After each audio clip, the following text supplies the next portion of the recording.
Away, my people. Hey, things they happen, oh, for this life, for one that shall never end. Make una carry una jokote sit down, come see this one, oh, my people. As I cross this video of Odumeje, where for they carry automobile, they come out for inside grant.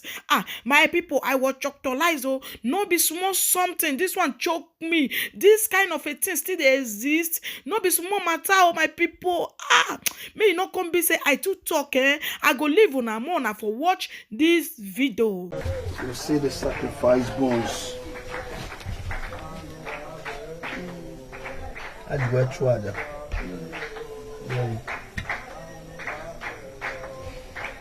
Never came. You see suleman then.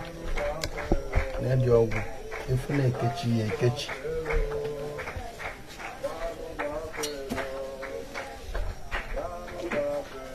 That is Eziokwu white.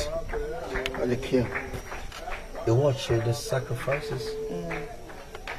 So this is what killing the family. You see the sacrifice bones. I'd go try that.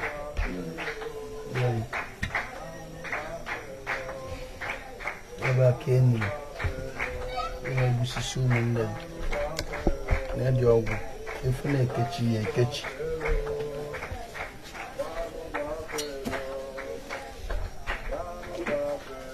That is Eziokwu white. What they kill. You watch the sacrifices. So this is what killing the family.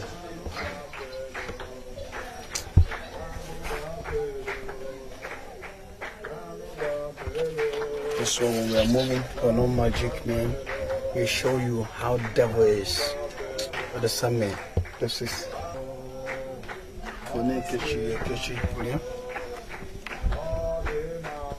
ina sushi ya uti ngongo disi ya nime ngongo ogu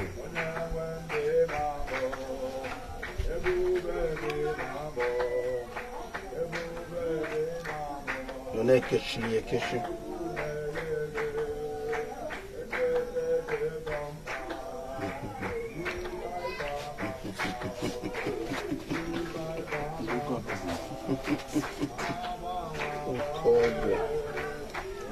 Kalefa. Ono mo Odumeje mo adi kuku na afu anya. Mo wada akale mo be jele. Mba no. Ejulo nwa agu atwaja. Agodo kwanti.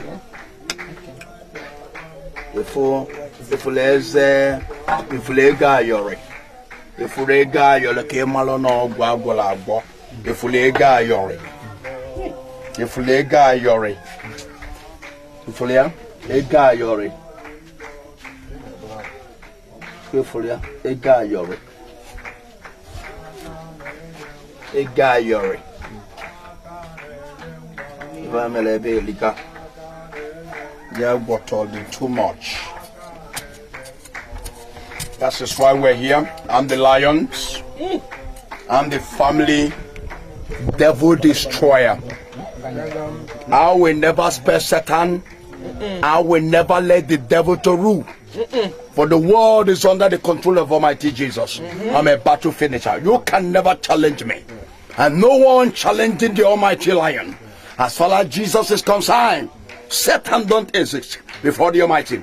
You evildoers, you charm barriers. In the families I am coming, I will face you and I will destroy you, you Satans. Agent of any family. Anyone that devil has sent to destroy your family must die. Devil, you have not seen anything. I'm the lion. I'm the fight and the battle finisher. The battle just started. I must destroy all the agents of darkness. That's who I am.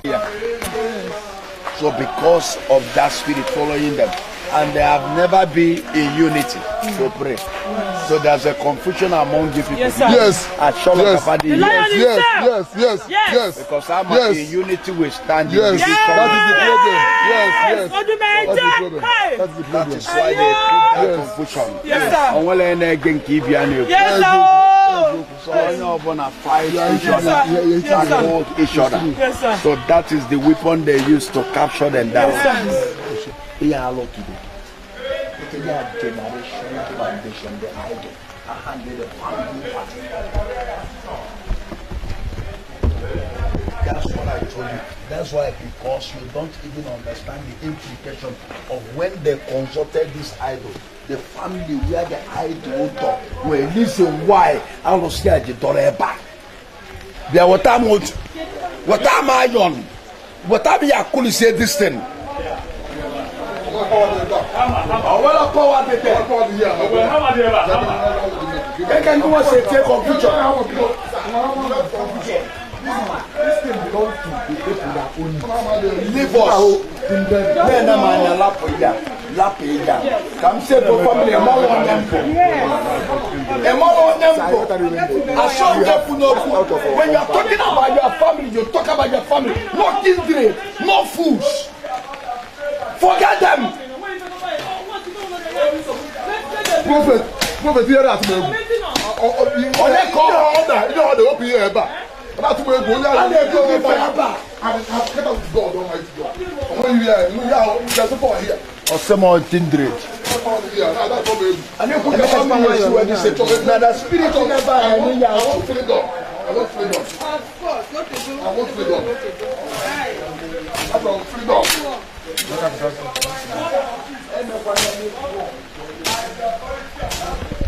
Maybe.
Já que eu faço a conta.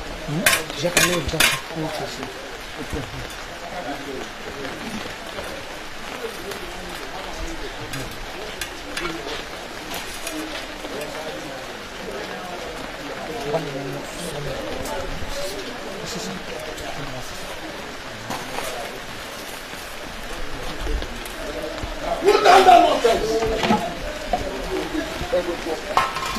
When I put come on, you are the problem of this family. On your baby, come on, one of the problem of Papata. There are many. So that is why you people don't want this thing to be removed. Come where we see it one by one.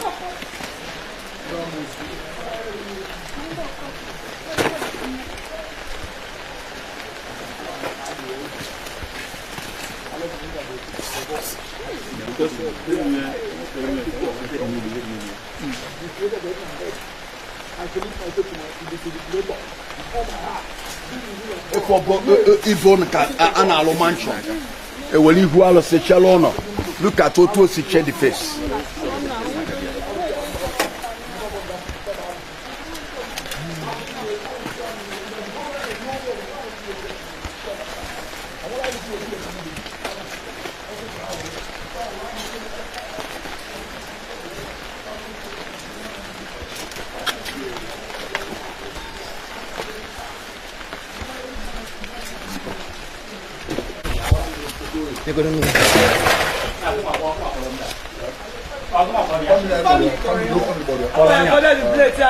From death.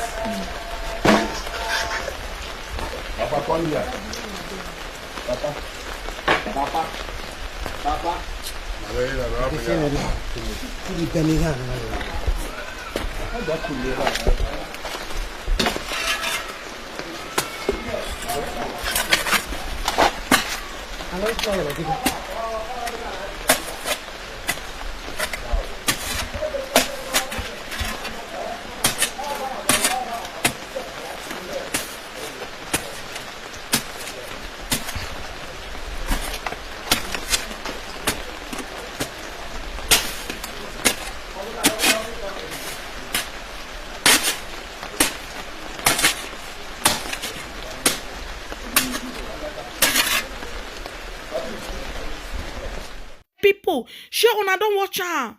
No be small thing o. As Odumeje come locate where this otomokpo dey for ground, my people. As I see this one, I met like a dodomido. I no even know say this type of a thing say e still dey exist again, my people. No be small something. Na here now I want for leave una. Thank you guys for watching, and I so much appreciate you guys. Ciao ciao everyone. Bye bye.